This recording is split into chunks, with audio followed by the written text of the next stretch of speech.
Welcome to Life and DNA with Amanda Renee. I'm so glad you joined me today. Let's get started.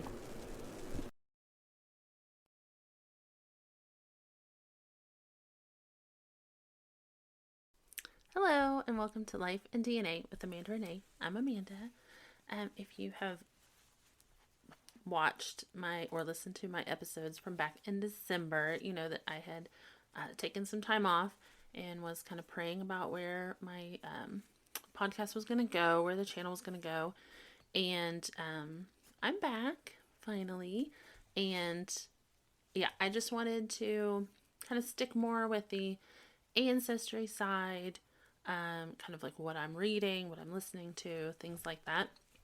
Kind of lighter topics than some of the things I was talking about before. Um, so yeah, that's what I'll be doing. Um, Today, I wanted to talk about some ancestry stuff that I discovered recently. One of the reasons I love doing the podcast, even though I know there's only a handful of people that listen or watch it. I like to talk about ancestry and I like to talk about the things I've discovered, and I don't really have anybody in my life that really likes to talk about it with me or even gives a crap about what I'm saying. So, um, this way on the podcast, I at least get to talk about it, and if somebody listens and gets something out of it, awesome. If they don't, um, okay, it's out there, and I at least got to talk about what I wanted to talk about. So that's kind of how I look at this. And as a stay-home homeschool mom, I don't get a lot of adult conversation time. Um, the on the weekends, I'm teaching preschoolers, so again, not much adult conversation. Um, I talk to my husband a little bit in the evening, but it's typically not like, big, long, drawn out conversations or anything. It's just chit chatting about the day or whatever's going on in our lives. Um, so I don't really get to just talk. I'm a woman and we want to use our words. And so this podcast kind of gives me that.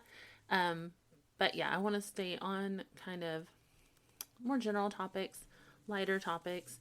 Um, so anyway, a couple weeks ago, one of my brothers had texted me with a question about our family history. He is a big World War II buff, and he had heard somehow that they thought we had a relative that died fighting in World War II.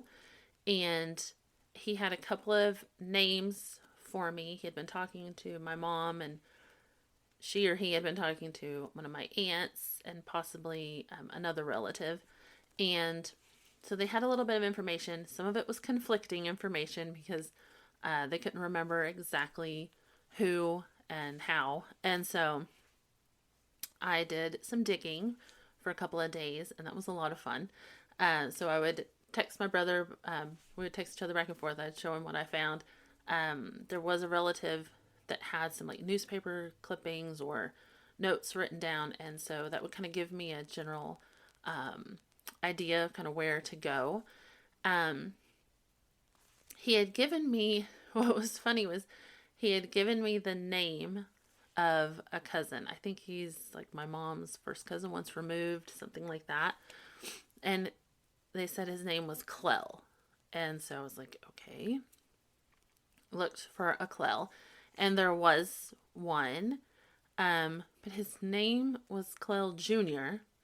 And his father's name, my relative's name was Clyde.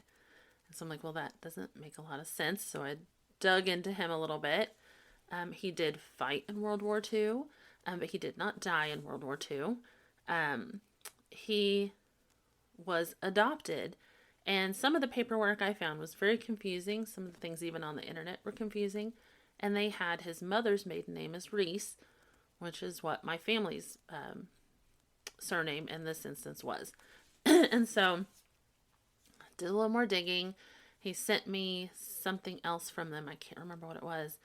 And I will tell you, and I push this so much if you ever listen to anything I have to say about digging into your family history. use newspapers.com. I have found more helpful information on there than I even have on Ancestry. It's amazing. And they add new newspapers all the time. So anyway, I Googled him. I did some research on him, on the newspapers, and then found out that he was in fact adopted. His mother was not related to us. And his story was actually very tragic, awful. And I ended up, you have to watch how you word things when you're trying to find specific things in the newspapers. They worded things very different back in the day. We're talking, early 1900s when all of this happened. And they worded things a little different. So I was typing in one thing and not getting really any results. And also I had his last name, his birth last name, misspelled differently than the newspaper spelled it. The documents on Ancestry had one spelling and the newspapers had a different one. And so when I changed the wording on what I was looking for, I found it. His parents had died and it was a murder-suicide. It was really creepy. His dad shot his mom and then shot himself. And there were 9 kids. The oldest one is the one that found them, ran out of the house, and got a neighbor to call the police. And all of that is in the newspaper article. There we go. Sorry, my microphone was acting up. Anyway, so his parents were gone. There were 9 kids. And from the research I did a little bit on some of them, because thankfully between newspapers.com and Ancestry, I found, I wanted a little more information on the father since he had done that. I found a distant relative that had a family tree and listed where all the kids went. Every kid went to a different family. It was tragic. Like, none of them got to stay together, which broke my heart because they were, I think, age 12 to a baby. My relative, I believe he was the one that adopted into our family, was 3 when it happened. So it was just really, really tragic. And one of the newspapers said that it was money troubles and that there was a stack of bills in the house. And you're talking during the time like right before the Great Depression. So economy wasn't great. They had all those kids. And so, yeah, all of that was tragic yet interesting to find out. I never knew anything like that had happened to anybody in our family. I personally never met this cousin. I think my mom said that she had. She remembers going into her aunt and uncle's house, and the reason she thought he was the one that died in war was because they were never allowed to go in his room. Like, they treated it almost like, like people do when someone passes away. They didn't change anything in it, and they wouldn't let anyone in it. So she assumed he was the one that passed away, but he didn't. He did go fight. I did find some things. He was honorably discharged, but I did find where he went AWOL for several days, and I'm not really sure what the story is with all of that. I couldn't find much information about that. But he did come back, and then I believe had a family of his own. And then I got to looking into another family. One of Clyde's sisters had a son, and he did die in World War II. His name was Joseph, I believe. And it was really sad with him too. They had a newspaper article, a local newspaper had done an interview with his mother, I believe, and she had said I think he died in March, and the previous November or December, he had been home on leave with a bunch of the other boys, and they had put on a big party or dance or something for all of them at a community building. And while he was there, he had told somebody that he wasn't coming back. Like, he knew he wasn't coming back. And the sad thing was, he had been a really sickly kid all his life. He didn't even get to graduate with his class. And because of how sickly he was, he couldn't play sports. He couldn't play sports. He couldn't graduate. He graduated later. But then when he did, and the war came on, and he had graduated, he went to take the test, and he was determined to pass it. He wanted to go and fight with his friends. He wanted to go and fight for his country and get to do something that mattered. And he passed the test. I don't know how, because if he was that sickly, I don't know how he passed, but he did, and went to fight. He had to be sent to the Philippines part of the war, and this will show you how sad public school education is sometimes. I didn't even realize that we fought in the Philippines during World War II until I was teaching my son the other day in history, and his history talked about it. I do not remember ever learning that. We had just read that before I did all this digging, so it was interesting to put those pieces together.